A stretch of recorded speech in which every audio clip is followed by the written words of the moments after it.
संतों ने कहा ऐसी रहनी गुरुमुख जाने, अरे ऐसी रहनी गुरुमुख जाने, मान बढ़ाई दे डार। अरे कह रविदास सुनो भाई साधो, मिल जा सार मसार। नो कहे मान बढ़ाई निंद्रा चुगली को सब त्याग दे, तो सत्संगी है नहीं सत्संगी है नहीं तो बेढंगी का बेढंगी है। जय हो। इस चीज का ध्यान रखियो। अगर सत्संग में आए तो पूर्ण रूप से सतगुरु साहिब के चरणों में भजन अगर करना याद नहीं आता, अगर आपके अंदर श्रद्धा भाव है तो सतगुरु सतगुरु नहीं सुलटी वही है, नहीं उल्टी है, सुलटी अरे सुलटी उधर ही से थी सुलटी हो। तो गुरु प्रेमियों, मेरा कहने का मतलब हम घर से चल के आए कि हम सत्संग में चल रहे हैं। जब हम घर से चल के सोच के चले कि गुरु महाराज आपके सत्संग में चल रहे हैं, हमारी मनोकामना आपने यहाँ मत्था चरणों में टेका है, 10 रुपये रखे या नहीं रखे, पैसे की भी कोई बात नहीं होती, लेकिन अपने महापुरुषों के चरणों में नतमस्तक भी होना बहुत जरूरी है। लेकिन कैसे? पैसे से अगर हम नतमस्तक कर रहे हैं और भाव हमारे अंदर नहीं है तो कोई फायदा नहीं है। पैसा नहीं है और हमारे अंदर भाव है महाराज के चरणों में, तो पैसे से भी ज्यादा बढ़ के आप पर दया जरूर होगी। कहा है अभी आपके सम्मुख है ये सब कारोबार, यहां से लेकर वहां तक, स्कूल तक, सड़क तक, लाइटें लगी, अभी जो भी कुछ दिख रहा, जनरेटर चल रहा, क्या हो रहा, ये सब कुछ है। दानदाताओं जितना आया है वो जोड़ के टोटल बता भी दिया, सबके बीच में 11,000 कुछ पैसे आए। एक पार्टी का भी पूरा नहीं पड़ता, इसका तो इतना बड़ा जो काम है ये भी नहीं होता।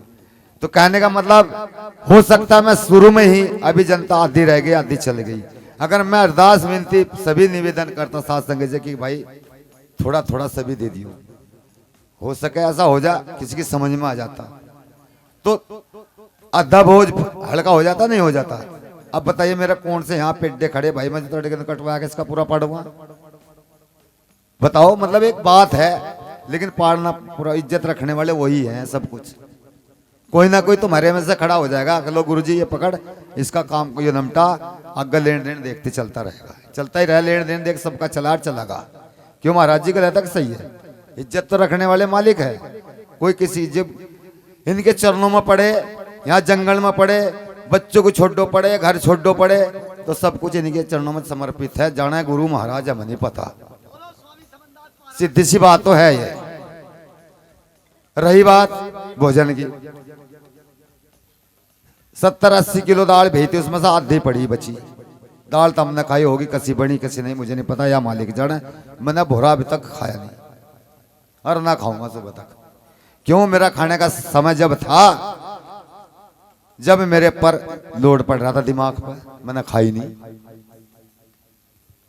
तो कोई बात नहीं, गुरु महाराज जाना उस बात को भी, कोई उसमें भी कोई भलाई होगी। जनता ने खा ली, मेरी सात संगत जी ने खा ली, तो मैं बिल्कुल छकवा हूं। मेरे खाएगी कोई उसमें नहीं है, मैं हर महीने ऐसे ही करता हूं। मेरी सात संगत बाइज्जत भर पेट कर गुरु का प्रसाद खाकर जाएं तो बहुत ही अच्छी बात है। अब भंडारा तैयार हो चुका सुबह के लिए भी, यानी कि जो रात का था वो था ही, लेकिन अब सुबह के लिए जो भंडारा है टाइम से भोग लगेगा गुरु महाराज का। और सभी सात संगत जी से निवेदन करूंगा, रात का तो बचा ही बचा, पर सुबह का ना बचवा दो, खा कर जाइयो। कभी वो भी बचा ही पड़ा रहे जो अब बन रहा है, थोड़े से समय में अभी तैयार हो जाएगा, भोजन में लगे हुए हैं जबकि सही। तो मेरा सात संगत सभी से निवेदन है, भोजन का प्रसाद कोई छोड़ कर न जावे, सब ले खा कर जावे। और बात भी यही है कि अगर हम सत्संग भंडारे में गए तो सुबह का प्रसाद खाकर अगर हम जाए तो पक्के हम सत्संगी हैं। अगर प्रसाद छोड़ के जाते सत्संग में, हम कुछ नहीं लाए, फिर कुछ नहीं लाए हम सत्संग में, अभी बात इसी में है। तो गुरु प्रेमियों बस ज्यादा ना कहते, मैं ये इतना ही सारा काफी है, बहुत कुछ हो गया इसमें ही। तो बोलिए परम संत शिरोमणि रविदास महाराज की।